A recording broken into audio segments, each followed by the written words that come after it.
రాజశేఖర రెడ్డి పేరు తొలగింపుపై వైఎస్ఆర్సీపీ నేతలు అయితే తీవ్రంగా మండిపడుతున్నారు. ఎందుకు ఈ విధంగా చేస్తున్నారు అని చెప్పి వీళ్ళు ప్రభుత్వాన్ని అయితే ప్రశ్నిస్తున్నారు. మనతో పాటు వైఎస్ఆర్సీపీ నాయకులు అయితే ఉన్నారు. సార్ చెప్పండి, ఏ విధంగా చూసుకుంటారు ఈ పేరు తొలగించడం? వైఎస్ రాజశేఖర రెడ్డి గారి పేరు తొలగించడం అనేటువంటిది ఒక పిరికి పంద చర్యగా, ఒక చేతగాని చర్యగా మేము అభిమానిస్తున్నాం. ఎందుకంటే వైఎస్ఆర్ అనేటువంటిది పేరు కాదు, అది ఒక చరిత్ర, అది ఆంధ్రప్రదేశ్ రాష్ట్ర భవిష్యత్తు కూడా. ఈరోజు జగన్మోహన్ రెడ్డి గారు అద్భుతంగా పరిపాలించిన తర్వాత వీళ్ళకి ప్రజలు అధికారం ఇస్తే ఆ అధికారాన్ని అందిపుచ్చుకొని మంచి చేయాల్సింది పోయి కేవలం వాళ్ళ ప్రభుత్వం యొక్క వైఫల్యాలను తప్పించుకోవడానికి డైవర్షన్ పాలిటిక్స్ లో భాగంగా చేయడం పూర్తిగా వైఎస్ వింటేనో చూస్తేనో తలుచుకుంటేనో నిద్రలో వచ్చినా సరే ఉలిక్కిపడి లేచి భయపడేటువంటి పరిస్థితుల్లో ఈ కూటమి ప్రభుత్వం ఉంది. కాబట్టి పేరును తొలగించేటువంటి దుశ్చర్యలకు పాల్పడుతున్నారు.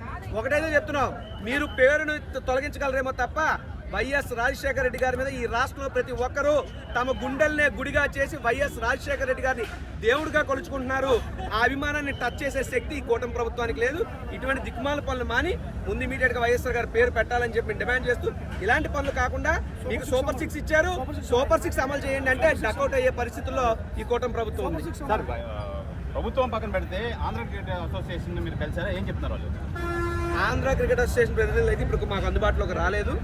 మేము ఇక్కడికి వచ్చాం, ఎంత జరుగుతుంది, ఎందుకు ఆంధ్ర క్రికెట్ అసోసియేషన్ ప్రతినిధులు బయటికి రాలేదు? మేము ఇక్కడ గడప ముందు వరకు కూడా వచ్చాం కదా, మమ్మల్ని ఎవరిని కూడా మొత్తం అందరినీ కూడా లోపలికి వెళ్తా ఉంటే ఎవరి పరిస్థితులు. పోలీస్ బందోబస్తుని తీసుకొచ్చారు, పోలీస్ జూలను మా మీద ప్రదర్శిస్తున్నారు. అయినప్పటికీ కొంతమంది నాయకులు మేమైతే వెళ్ళాం, రాజశేఖర రెడ్డి గారి విగ్రహాన్ని పాలాభిషేకం చేసాం. ఏసీవీడీసీఏ వారు ఎవరు కూడా ఇప్పటికీ దీని మీద స్పందించలేదు. మేము అందుకే కోరుతున్నాం, మీరు స్పందించారా లేదా అన్నది మనకు పక్కన పెట్టండి. మా డిమాండ్ని మీకు మీడియా ద్వారా, ఆర్టీవీ ఛానల్ ద్వారా మేము తెలియజేస్తున్నాం. ఇమీడియట్ గా తీసినటువంటి వైఎస్ఆర్ గారి పేరు మళ్ళీ అక్కడ పెట్టండి, లేకపోతే ఇక్కడ ఇంటర్నేషనల్ మ్యాచ్లు కాదు కదా, కనీసం జిల్లా మ్యాచ్లు కూడా మేము జరగనివ్వం. అదే పేరు మార్పు చేయకపోతే రానున్న రోజులు ఏ విధంగా ముందుకెళ్ళిపోతున్నారు మీరు? సార్, ఇప్పుడు వారి దగ్గర అధికారం ఉంది, పేర్లు తీసేటటువంటి కుసంస్కృతితో వారు ముందుకెళ్తున్నారు. కనీసం వైఎస్ రాజశేఖర పేర్లు దొరకిస్తారట, ఎక్కడున్న